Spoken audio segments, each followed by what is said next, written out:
Rossiya Federatsiyasidagi hamyurtlarimiz diqqatiga, agarda sizga registratsiya, продление трудовой договор, уведомление va shunga o'xshash huquqiy yordamlar kerak bo'ladigan bo'lsa, ekraningizdagi raqamlarga bog'lanishingiz mumkin.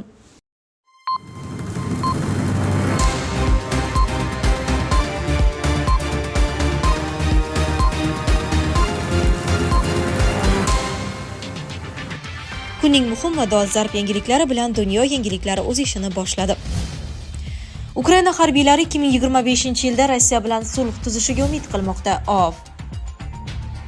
Ukraina ilk bor Shimoliy koreyalik harbiyni asirga oldi. Ramzan Qodirov Komil Allamjonov va Dmitriy Liga ochiqchasiga tahdid qildi. Xatirchida poyga o'ynab 8 yoshli qizni bosib ketgan haydovchilarga hukm o'qildi. Rossiya Ozarbayjondan uzr so'rashi kerak, deputat. 100 nafar falastinlik O'zbekistonga evakuatsiya qilindi. Migrantlar allaqachon Rossiyadan boshqa tomonga qaramoqda, rossiyalik gubernator.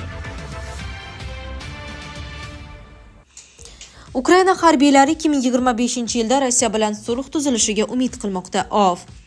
Ukraina harbiylari 2025-yilda Rossiya bilan sulh tuzishiga umid qilmoqda, chunki ular dam olishni xohlamoqda, deb yozadi The Washington Post. 2025-yilda o't ochishning ehtimoliy to'xtatilishi haqida so'ralganda, askarlar dam olishni mamnuniyat bilan qabul qilishlarini aytishdi, deyiladi materialda. 33-mexanizatsiyalashgan brigadadan ukrainalik harbiy Felixning nashriga aytishicha, Ukraina qurolli kuchlari askarlari allaqachon janglardan charchagan. Felix 20-yanvar kuni AQShning saylangan prezidenti Trampning inauguratsiyasidan so'ng o't ochishni to'xtatib bo'yicha muzokaralar boshlanishiga umid qilayotganini aytdi. Bunday davom etib bo'lmaydi. Agar bizning amaldorlarimiz bunga chek qo'ya olmasa, ehtimol Tramp muvaffaqiyat qozonadi, deya ta'kidladi harbiy. Tramp Ukraina mojarosi mavzusida bir necha bor gapirgan. Siyosatchining saylovoldi kafolatlaridan biri mojaroni bir kunda hal qilish va'dasi edi. Rossiyada mojaroni bunday oddiy yechim uchun juda murakkab muammo deb hisoblashadi. Ukraina ilk bor Shimoliy koreyalik harbiyni asirga oldi. Ukraina qo'shinlari Kursk viloyatida Shimoliy koreyalik harbiyni asirga oldi. Ma'lumotni Janubiy Koreya razvedka xizmati tasdiqladi. Bu haqda Yonhap xabar berdi. Do'st mamlakatning razvedka tashkiloti bilan real vaqt rejimida ma'lumot almashish orqali biz yaralangan Shimoliy Koreya askarining qo'lga olinganini tasdiqladik. Vaziyatning keyingi rivojlanishini sinchkovlik bilan o'rganish niyatidamiz, deyiladi Koreya razvedkasi bayonotida. 26-dekabr kuni Ukraina jangchilari urushga jalb qilingan birinchi Shimoliy Koreya askarini qo'lga olgani haqida ma'lumot paydo bo'ldi. Shuningdek, voqea joyidan olingan fotosuratlar ham e'lon qilindi. Asir olingan askar yaralangani aytilgan, ammo uning ahvoli bo'yicha boshqa tafsilotlar mavjud emas. Ramzan Qodirov Komil Allamjonov va Dmitriy Liga ochiqchasiga tahdid qildi. O'zbekiston Respublikasi Prezidenti administratsiyasi axborot siyosati departamentining sobiq rahbari Komil Allamjonovga suiqasd qilishga urinishdan so'ng tarqalayotgan xabarlar fonida Checheniston rahbari Ramzan Qodirov yana bayonot bilan chiqib, suiqasdga uchragani aytilgan shaxslar Komil Allamjonov va Dmitriy Liga ochiqchasiga tahdid qildi. 26-dekabr kuni u o'zining Telegram kanalida tahdidli post qoldirdi. O'zbekiston prezidenti muhtaram Shavkat Miromonovich Mirziyoyev oilasidagi nifoq haqidagi g'arbparast ommaviy axborot vositalari tomonidan mish-mishlar tarqalayotganini kuzatyapman. 2 oydan ko'proq vaqt oldin O'zbekistonda sobiq amaldor Komil Allamjonovning hayotiga suiqasd bo'lgani haqida ma'lumot paydo bo'lgan edi. Buni suiqasd deb atash qiyin. Ommaviy axborot vositalari zudlik bilan ba'zi manbalarga murojaat qilishdi. Ular mening suiqasdni tayyorlashda ishtirok etganimni e'lon qilishdi. O'shanda aytgandim. Hozir ham aytaman, agar buni tayyorlaganimda ishni o'sha kuni tugatgan bo'lardim. Men haqimda bunday yomon fikrda bo'lmasligingiz kerak, deydi Qodirov.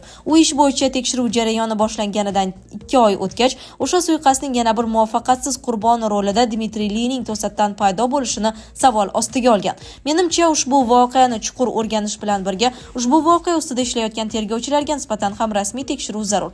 Ishonchim komilki, bu shov-shuvlarning barchasi ichkaridan ma'lum bir guruh tomonidan o'zlarining uzoqqa cho'zilgan sahna ortidagi o'yinlari uchun foydalanilmoqda. Qanday bo'lmasin, men barcha manfaatdorlarga chechen izlarni har qanday hiyla-nayranglarga jalb qilmaslikni qat'iy maslahat beraman. Men chechen sifatida O'zbekistonda ta'sir o'tkazish uchun hech narsa qilishim shart emas, degan Checheniston rahbari. Ramzan Qodirov prezident Shavkat Mirziyoyev oilasi bilan do'st ekanini bildirib, bo'layotgan hamma narsa O'zbekistonning amaldagi prezidenti atrofida tayyorlanayotgan narsalar haqidagi birinchi xavotirli va bir qarashda zararsiz ko'ringan chaqiriq ekanini aytgan. Rangli inqiloblarning g'arbparast ssenariylari har xil, lekin ular har doim kichik to'qnashuvlar bilan boshlanadi va bu alohida holat emas. Men prezidentga sodiq odamlarga, ishonchli o'rtoqlar obro'siga qanday axborot hujumi borligini aniq ko'raman. Suiqasd bilan bog'liq shov-shuvlar fonida ba'zi ommaviy axborot vositalari prezidentning qizi va uning kuyovi hokimiyatga da'vo qilishi mumkinligi haqidagi yana bir hikoyaga e'tibor qaratmoqda. Bu albatta kulgili. Birinchidan, Miromonovichning qizlari unchalik ahmoq emas. Ikkinchidan, qaynotasini otadan boshqa so'z bilan atamaydigan Otabek Umarovning fe'l-atvorini, fidoyiligini kam odam biladi. Bu prezidentga nihoyatda sodiq inson. Shavkat Miromonovichga yomonlik qilishni xayol ham qilmaydi. Men Grozniyga boshqa galaktikadan o'zga sayyoraliklar kelishiga ishongan bo'lardim, deb yozgan Ramzan Qodirov. Xatirchida poyga o'ynab 8 yoshli qizni bosib ketgan haydovchiga hukm o'qildi. Navoiy viloyatining Xatirchi tumanida 8 yoshli qizni bosib o'tib ketgan haydovchilarga sud hukmi o'qildi. Qalampir.uz sud hujjati bilan tanishdi. Qayd etilishicha, 1976-yilda tug'ilgan N.A. hamda 1976-yilda tug'ilgan F.A. o'zlarining boshqaruvidagi BYD mashinalarini Xatirchi tumani hududidan o'tuvchi 4R48 avtomobil yo'lining 126-127 km oralig'ida bir-birini quvib o'tish maqsadida katta tezlikda boshqargan. Oqibatda piyodalar yo'lagidan o'tayotgan voyaga yetmagan SH'ni N.A. mashinasi bilan urib, uning ortidan kelgan F.A. esa yiqilgan qizaloqni bosib ketgan.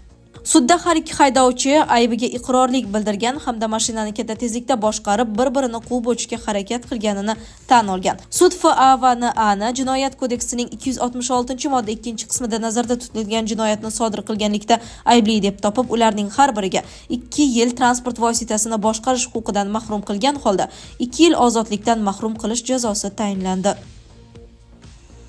Rossiya Ozarbayjondan uzr so'rashi kerak, deputat. Rossiya tomoni Ozarbayjon havo yo'llari fuqarolik samolyotini havo hujumidan mudofaa raketasi bilan urib tushirgani uchun uzr so'rashi kerak. Bu haqda Ozarbayjon parlamenti deputati Rasim Musabekov 26 dekabr kuni mahalliy Turan nashriga bergan intervyusida so'z ochdi.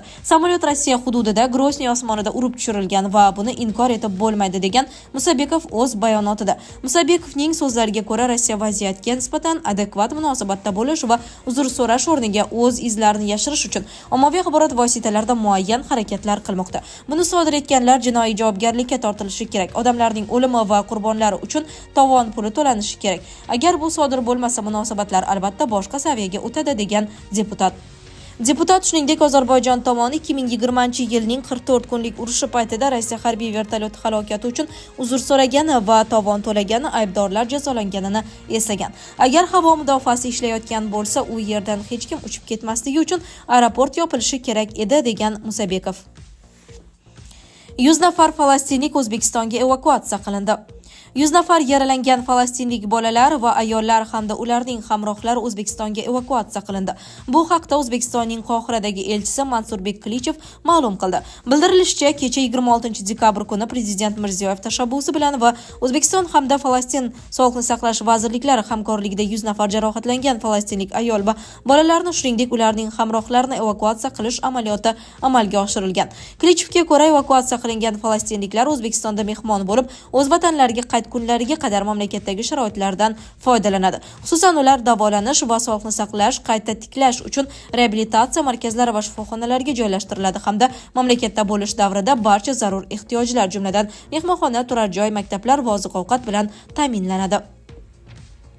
Migrantlar allaqachon Rossiyadan boshqa tomonga qaramoqda. Rossiyalik gubernator Rossiyaga ishlash uchun borishi mumkin bo'lgan O'zbekiston aholisi hozirdanoq biz tomonga unchalik ham intilmayapti, dedi Voronezh oblasti gubernatori Aleksandr Gusayev yil yakunlari bo'yicha o'tkazilgan anjumanda.